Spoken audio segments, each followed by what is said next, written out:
Baik, terima kasih Ketua. Assalamualaikum warahmatullahi wabarakatuh. Mas Menteri Nusron yang saya hormati, Mas Osi dan Bapak Ibu para Dirjen Eselon 1. Saya pikir sudah banyak sekali kawan-kawan memberikan catatan. Hanya saya mungkin mau mengambil isu-isu yang saya temui langsung di daerah saja. Saya ingin meneruskan tadi apa yang disampaikan pendahulu kami soal ZNT. ZNT ini konon salah satu yang memicu naiknya PBB di beberapa daerah. Nah, memang benar bahwa ketika ada keinginan untuk menaikkan ZNT ini, banyak kepala daerah yang tiba-tiba menaikkan ZNT. Sementara di wilayah tersebut itu banyak juga masyarakat kecil. Jadi harapan kami adalah apakah mungkin Mas Menteri nanti bisa membuat sebuah aturan main yang bisa memberikan keberpihakan kepada masyarakat petani, nelayan, tadi sudah disampaikan, lalu kemudian juga untuk masyarakat yang berpenghasilan kecil. Karena di ZNT ini kita juga mesti tahu, ada daerah-daerah yang sudah ditetapkan, misalnya daerah pemukiman, NJOP-nya naik, tapi sementara masyarakat di sekitar situ tidak mampu membayar NJOP senilai tanah yang dinaikkan tersebut.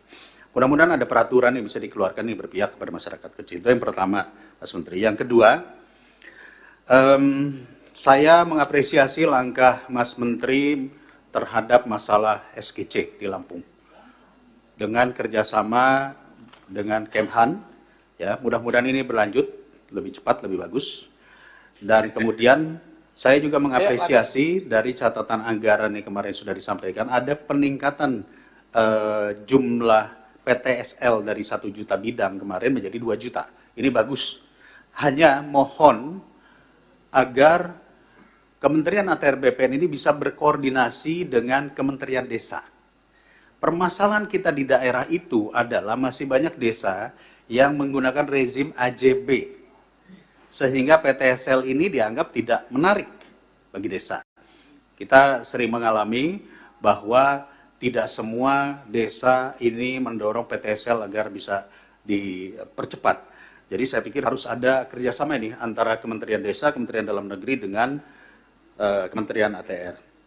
Berikutnya, Mas Nusron, saya baru saja kemarin berada di kampung, saya menemukan banyak sekali daerah-daerah yang dibangun oleh developer ternyata zona hijau. Nah, ketika zona hijau ini dibangun, mungkin developernya nakal ya, mereka tidak punya IMB. Begitu sudah ratusan rumah mengajukan sertifikat, BPN tidak mengeluarkan. Sudah pasti tidak mau ya. Nah, permasalahannya adalah masyarakat ini sudah bertahun-tahun tinggal di zona hijau atau di bawah sutet, itu sebut saja bawah sutet. Yang akibatnya mereka bingung, ini seperti apa? Oleh karena itu saya mohon, apa solusinya? Karena ini terjadi bukan hanya di 1-2 kabupaten, mungkin beberapa kabupaten ini terjadi.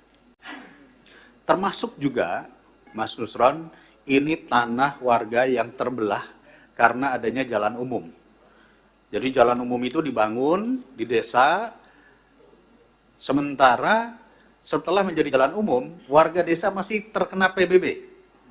Nah ini mungkin pemdanya ya, dispendanya ya, tetapi artinya ini disebabkan oleh BPN tidak segera memecah sertifikat. Jadi jalannya sudah ada bertahun-tahun, bahkan belasan tahun, tapi tagihan PBB-nya masih kepada warga desa. Mudah-mudahan ini bisa segera diupdate dengan teman-teman Kanwil dan Kantah, ini banyak sekali terjadi di daerah. Berikutnya, saya juga perlu menyampaikan sedikit, tanah si sepanjang rel KAI. Ini terjadi di Surabaya, warga beli tanah, sudah sertifikat hak milik dari 1967 sampai 1973, tahu-tahu tahun 2015, KAI mengklaim tanah tersebut. Akibatnya, kemudian warga kebingungan karena BPN diminta untuk memblokir sertifikat. Padahal di beberapa daerah, di beberapa wilayah tersebut sudah ada SMP negerinya. Nah ini sejauh mana, apa yang dilakukan, jadi mohon ini segera diupdate. Kasus tumpang tindih sertifikat masih terjadi. Jadi target utamanya adalah bagaimana rencana One Map One Policy data atau One Map One Data Policy yang akan ditargetkan oleh Mas Nusron. Kemudian ini kira-kira kapan bisa data tersebut. Terus apakah akan menggunakan sistem blockchain? Karena dengan sistem blockchain itu berarti tidak bisa dimanipulasi.